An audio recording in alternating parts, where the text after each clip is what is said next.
ദിവസം തിരിച്ചു വരുന്നത്, പക്ഷെ പുള്ളി വന്നില്ല. പുള്ളിക്ക് വല്ല അപകടം പറ്റിക്കണമെന്ന് ഞങ്ങൾ വിചാരിച്ചേ. അതിനുശേഷം പിന്നെ ഞങ്ങളാരും ഗേറ്റ് ഇറക്കാൻ ശ്രമിച്ചിട്ടില്ല.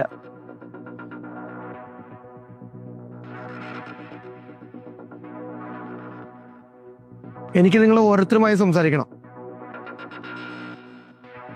ഒറ്റയ്ക്ക്. താനെന്ത് ചെയ്യുന്നു? ഞാൻ എയർ ഹോസ്റ്റസ് ആയിരുന്നു. പിന്നെ എങ്ങനെ ഇവിടെ വന്ന് വിട്ട്? വീട്ടിലൊരു ചെറിയ പ്രശ്നം ഉണ്ടായിരുന്നു, അതുകൊണ്ട് കുറച്ച് ദിവസം മാറി നിൽക്കാൻ. എന്ത് പ്രശ്നം? അത്ര വലിയ പ്രശ്നമൊന്നുമില്ല. നാട്ടിൽ എന്നോടത്തും ചൊറിഞ്ഞ് ഞാൻ കയറിയവനെ പഞ്ഞിക്കിട്ട്, പിന്നെ അകത്താകണ്ടേക്ക് അച്ഛൻ പറഞ്ഞ കുറച്ചാൾ മാറിയൊക്കെ അങ്ങനെ ഇവിടെ വന്ന. ഇവിടെ നിന്ന് പുറത്തിറങ്ങാൻ പറ്റാത്ത അവസ്ഥയായി. വീട്ടില് അച്ഛൻ മാത്രമേ ഉള്ളോ? അച്ഛൻ, അമ്മ, ചേട്ടൻ എല്ലാരും ഉണ്ട്. പിന്നെ ഒരു ഗേൾ ഫ്രണ്ട് ഉണ്ട്. ഞാനേ ഒരു കോഴ്സ് ചെയ്യാൻ വന്നതാ, പെട്ടുപോയി. ഏതുവരെ പഠിച്ചു? അയ്യോ സാറേ, ഞാൻ അങ്ങനെ ഒരുപാട് പഠിച്ചിട്ടൊന്നുമില്ല. ഞാൻ ഈ പെട്രോളിലെ മാനേജറായിരുന്നു. അവിടെ നിന്ന് ഇങ്ങോട്ട് ട്രാൻസ്ഫർ ആയി വന്നതാ. ഇനി ഇവിടുന്ന് പോകാൻ പറ്റും.